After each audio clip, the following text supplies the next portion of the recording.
Hello, everybody, and welcome into a Monday evening. It's May 19th, and I'm Chris Allen here with your 270 weather. Weather for the 270 area code and beyond.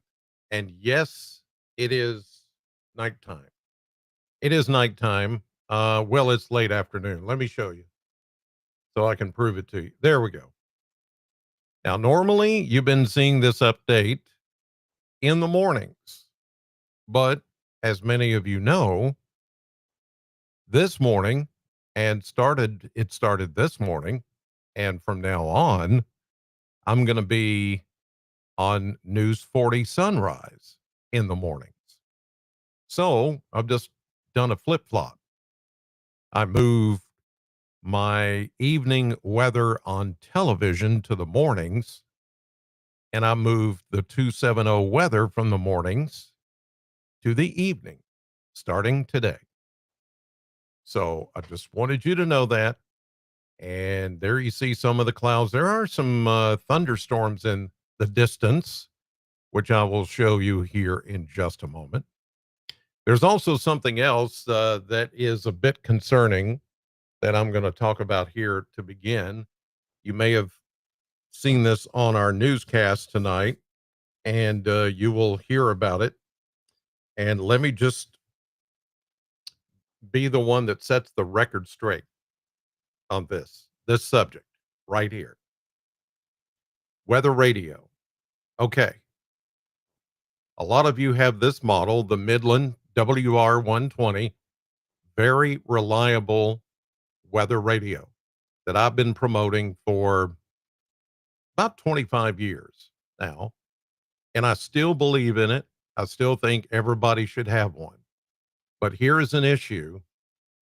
Uh, it's not going to work tonight or tomorrow or part of Wednesday.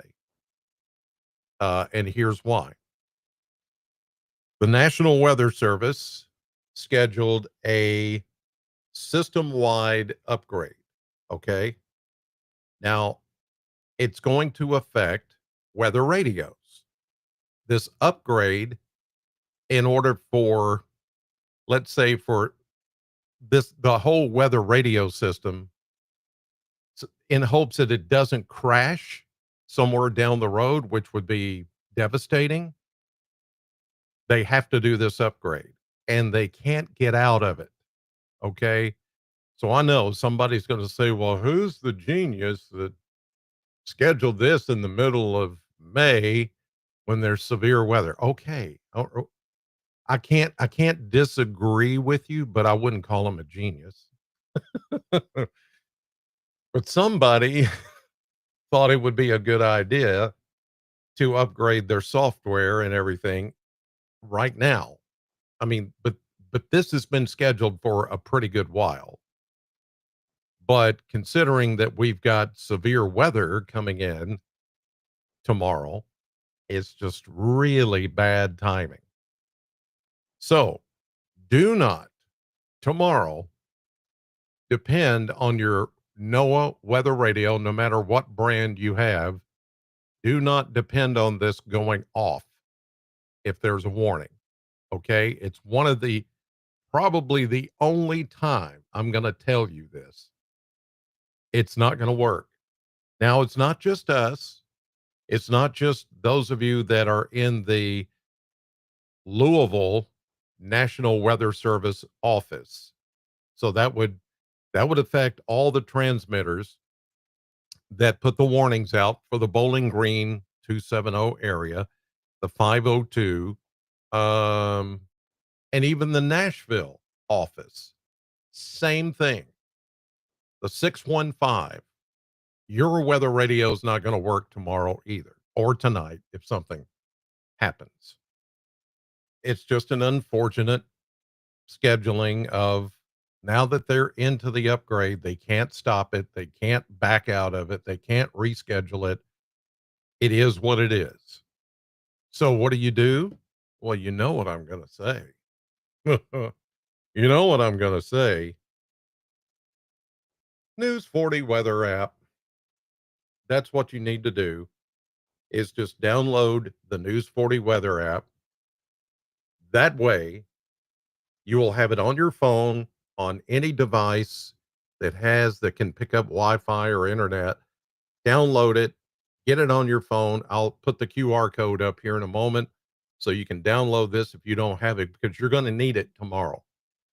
You're going to need this tomorrow, for sure, because it's not looking good tomorrow. Now, I can also hear somebody out there saying, oh, okay, I guess this is because of all the National Weather Service cutbacks. No, no. This was scheduled a long time ago for these days, today, tomorrow, Wednesday. Those 3 days is when the National Weather Service had scheduled to do the upgrade. Maybe it wasn't so smart on someone's part to do that. Okay. That aside, it's not because of cutbacks. And I'm getting tired of reading people who think they know what they're talking about and want to make this political, especially when it comes and pertains to the Jackson, Kentucky National Weather Service office, the one responsible for putting out the warnings for Somerset and London, Kentucky.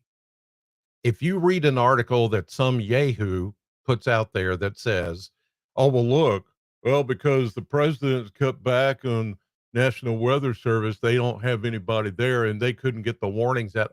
Excuse me. Excuse me. But the warnings were out way before the tornadoes got there. Remember what I told you, that storm, remember the one supercell? It traveled over 500 miles.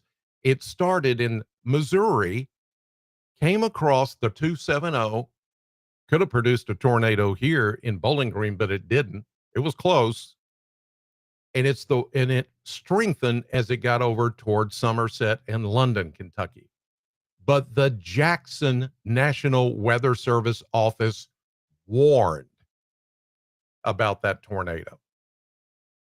Then it became a PDS tornado warning, which means a particularly dangerous situation, PDS. They had warning, okay? Just because that office is not manned 24 hours around the clock doesn't mean somebody's not watching. I have friends in the National Weather Service.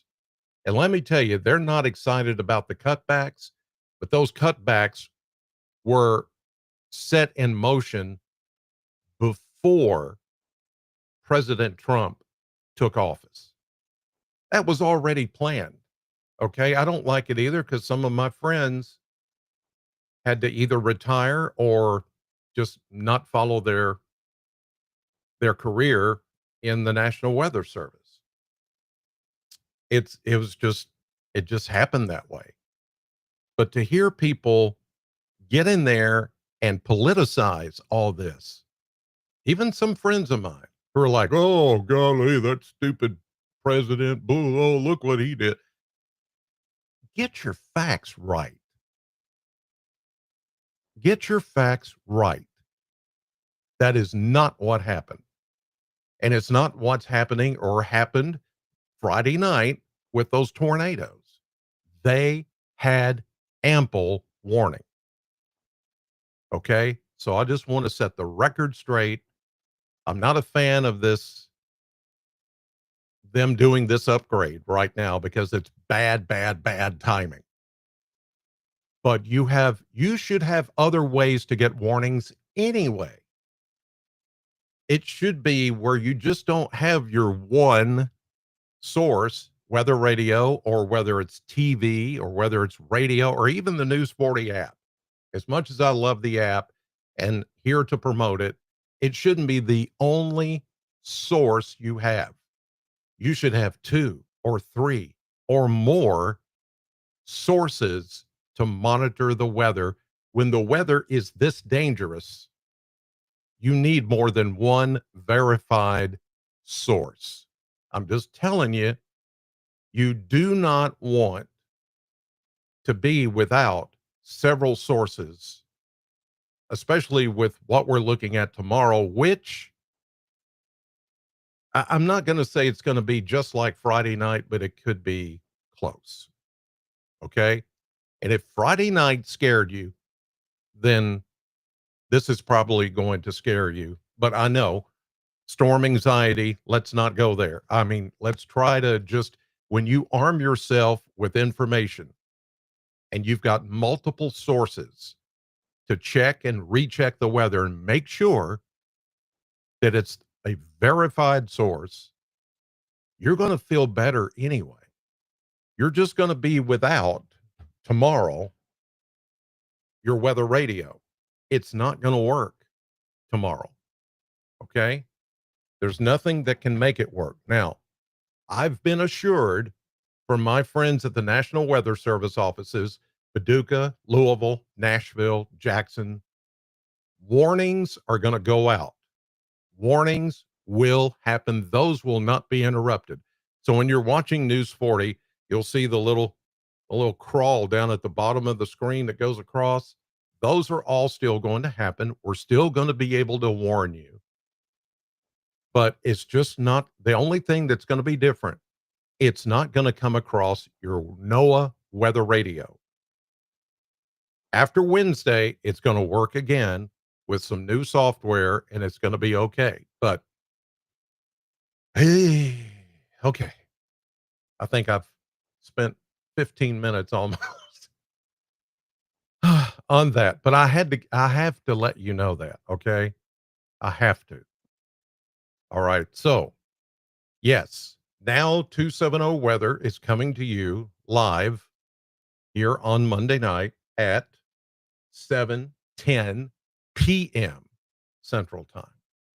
And it will be in the evenings from now on because now I've got to go to bed at 8:30, 9 o'clock at the latest because I've got to get up at 3 because I'm doing sunrise every morning.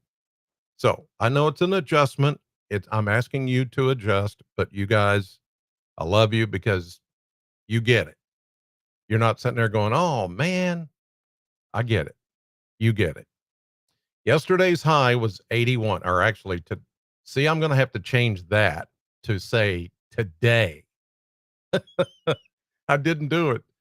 It's supposed to say today's high was 81 and the low was 60. No precipitation past 24 hours, although there is some out there. Yeah, look at this.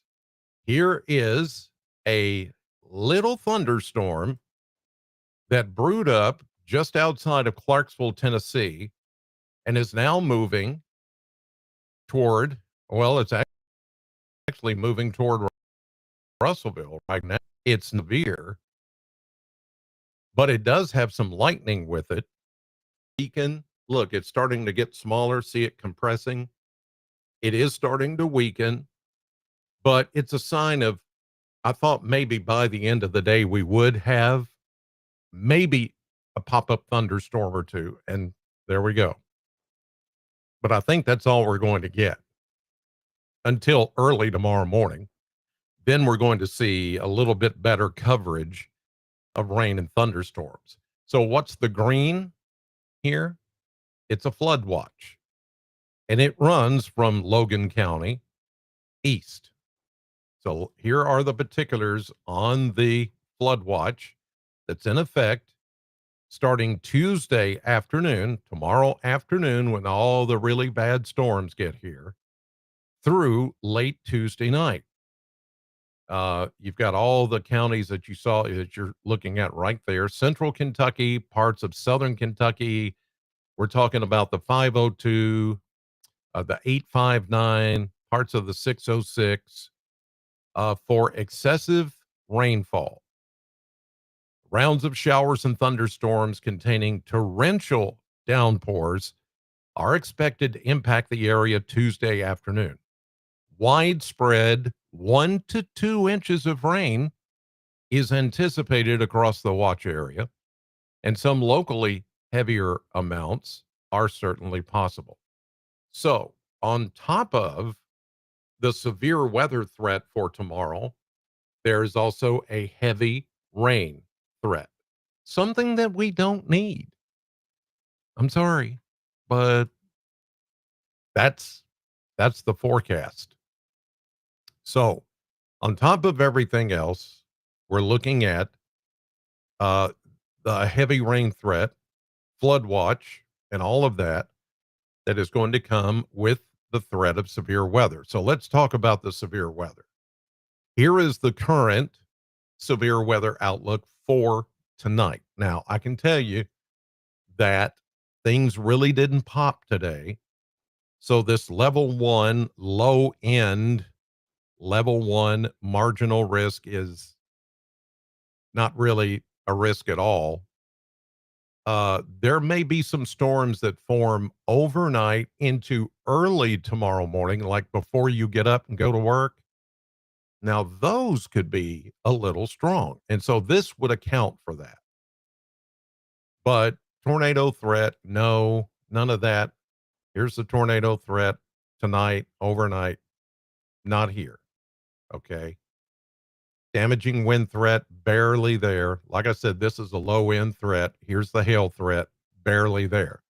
So now let's focus on tomorrow because that is going to be the big day. Now, I think in the morning, like I said, tomorrow morning, you're going to wake up or be awakened by thunderstorms early in the morning. And about the time you get up and get ready for work and get the kids to school, well, school's out now, or most of them. But anyway, you know what I mean. As you're getting up in the morning, thunderstorms will be ongoing. Those will be strong, but not necessarily severe. And it's not the big part of the storm that we're concerned about. This that you're looking at here, putting us in a level 3 enhanced risk. You see that orange for the entire 270, the 364, and the 606, 615 as well. That's a level 3 enhanced risk. And it's looking more and more. At first it was conditional, meaning if we got some daytime heating, then everything was going to explode. Well, it looks like it's going to anyway. Yeah, that's the latest. And I hate even telling you that. Here is the tornado threat, and look where the greatest threat is. I know. I know. You guys are over it. I am too. Do you think I really want to go on television for several hours and talk about tornadoes? No. I want to be at home in my chair with my wife and my kitty cats, but I probably won't. It'll probably be a lot like Friday night, maybe not as late, but in the afternoon, here we go. It is a 10 to 14% chance of getting a tornado, but on top of that, the hatches, the little black marks, mean that any tornado that forms could be EF2 rated or higher. EF2 rated, there was a couple of tornadoes Friday night that were EF2, like the one that hit Todd County and the one that hit Somerset. Now, the one that hit London, Kentucky, high EF3 preliminary rating, high EF3, almost an EF4. So, this is what I'm saying. You gotta be prepared. You gotta be ready. This looks very, very possible. But I think it's the last one that we see for a while. It just, and I'll tell you why in a minute. Here is the damaging wind threat, or they call it severe wind outlook. This is the damaging straight line wind outlook, which we had a lot of that too without tornadoes Friday night that did some damage.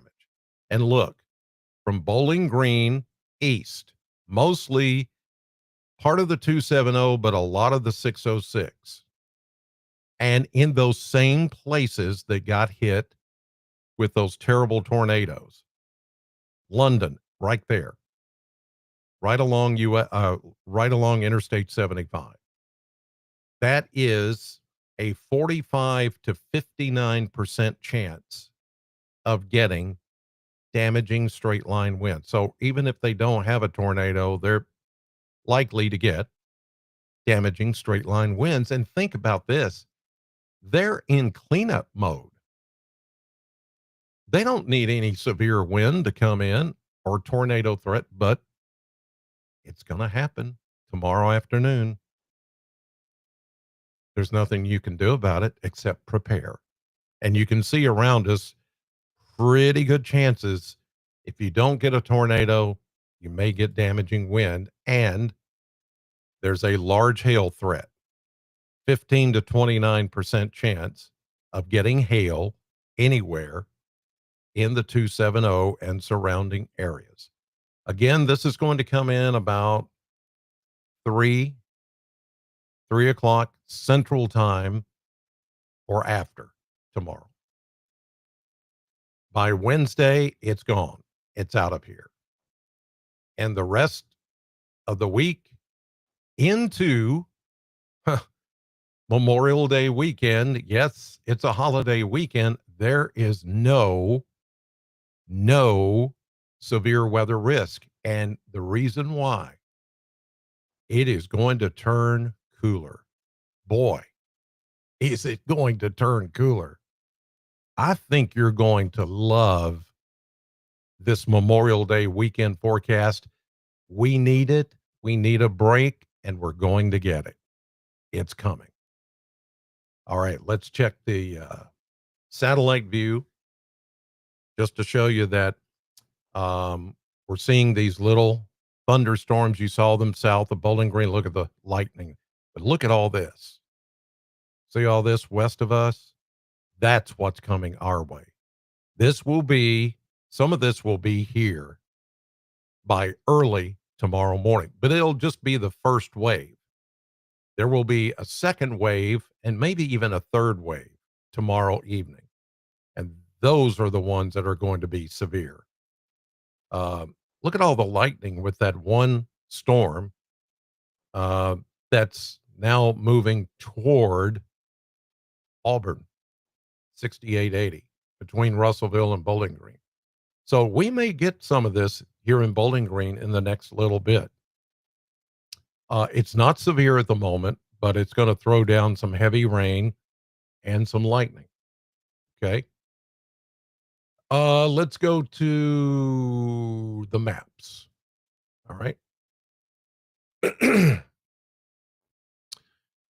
The maps are going to show that we've got incoming. Whoops. Wow. Okay. That looked pretty weird. Okay, here we go. So the reason why we're seeing at least a few thunderstorms popping up this evening is that warm front right there.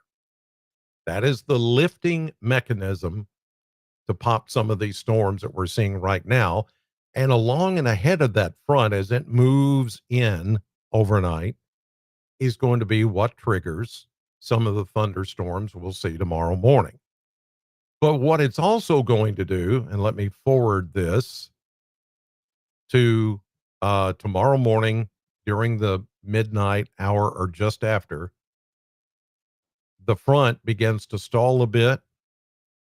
And as it moves northward, it's going to put us in the warm sector. And by that, I mean the really humid, sticky air full of moisture, just like it was Friday night. It's going to feel muggy. It's going to feel sticky just before the storms get here. So this is 7 a.m. tomorrow morning. Severe weather, red zone back here into parts of Missouri and southern Illinois, and maybe even just a small sliver of western Kentucky. Here is 1 o'clock in the afternoon. Still, look at that, the red zone expanding. Rain and thunderstorms likely here. And then tomorrow night, even though it doesn't paint it in the red here, will be in the red zone. Again, this is where some of the different forecast offices have painted in what they think is going to happen. But I can tell you that we in the 270 are going to be very much in the red zone tomorrow evening, just ahead of the cold front that's going to come in. Now, when the cold front moves on, it is going to wipe away the storms. But here we go into Wednesday night. The front stalls just a little. There's a little bit of leftover shower activity. That Wednesday is not really in the forecast, but there could be some leftover that pushes east. But here we go into Thursday and Friday. Look at high pressure building far to the south, and it's going to feel oh so nice. A little bit on Wednesday, but more so Thursday and Friday and the rest of the Memorial Day weekend. We're talking temperatures in the 60s and 70s and a break from the consistent severe weather threat. Here's Saturday. Yes, some showers will come in, but it's not going to be a washout. Go ahead and plan your cookout. Going to the lake, you just have to maybe dodge a shower or two. This is not a big chance. This is Sunday, and here's Monday, Memorial Day. There will be a low pressure system just south of us in Middle Tennessee that is going to spark a few showers, maybe a thunderstorm. We're talking the kind that build up during the late day, thunder, lightning, some rain, and then it's over. And after dark, they fall apart. That's the kind of weather you're going to have pretty much all Memorial Day weekend. So it's not going to be a washout. Go ahead and make your plans. It's going to be okay. I don't think we'll have any kind of severe weather to be concerned about this coming weekend. It's going to be cooler, much cooler. We're not going to have all the muggy air that we have right now and we'll have tomorrow. Here's a look at the blender. 83 for tomorrow, but then look at that. Upper 60s, low 70s, Thursday, Friday, Saturday, Sunday, still low 70s. Look at those lows, upper 40s to around 50. Then we go mid 70s for much of next week after Memorial Day, which is Monday. And really, those numbers are running below or just right at the normal. The normal high right now is 79. We're going to be 10, 11, 12 degrees cooler than that on Thursday. Hallelujah. That's what I'm talking about. So here is the 7-day forecast. 84 tomorrow, severe storm threat, especially in the afternoon and evening. 76 Wednesday. 67 on Thursday. And look at that low of 49 Thursday night. Nice. 70 pleasant Friday. A few showers, as I mentioned, but the rain chance is not all that high. Saturday, Sunday, and Monday. Highs in the low 70s. And there's Memorial Day right at the end of the graphic with a high of 73 and the chance of showers. Okay. Let's see here.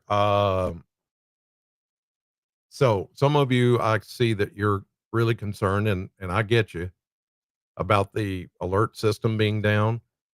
So Steph is saying, what do we do with the alert system down? Well, the only thing that it's going to affect is your weather radio. If you have one of these, it may not be this model or this brand, but if you have a NOAA weather radio, it's not going to work tomorrow. But everything else will. We will still get warnings. If you're on the News 40 weather app, you're still going to get the warnings. Okay. All you got to do is scan that code right down there, right there in the corner. There it is. Scan that, download the app to your phone, and you'll get all the bulletins, all the alerts. The only thing that's going to be different tomorrow is your weather radio is not going to work. When there's a warning, it's not going to sound the alarm. Everything else will work. Okay. So I want you to know that. And that way you can prepare like right now for that not working tomorrow. Okay. All right. So here we are. It's 7:29. I'm going to wrap this up. Thank you for watching as always. Thank you for trusting me with your weather coverage, not only here at 270 Weather, but News 40. Um, I will be on in the morning at sunrise, which starts at 6 a.m. on News 40, NBC, and CBS 40. And then I'm on again at 12 noon with an update. But I will have the very latest on the situation developing, evolving tomorrow afternoon with the severe weather threat. You can tune in 6 a.m. tomorrow morning, and you'll see me there with the latest. In the meantime, God bless you. Thank you for watching 270 Weather.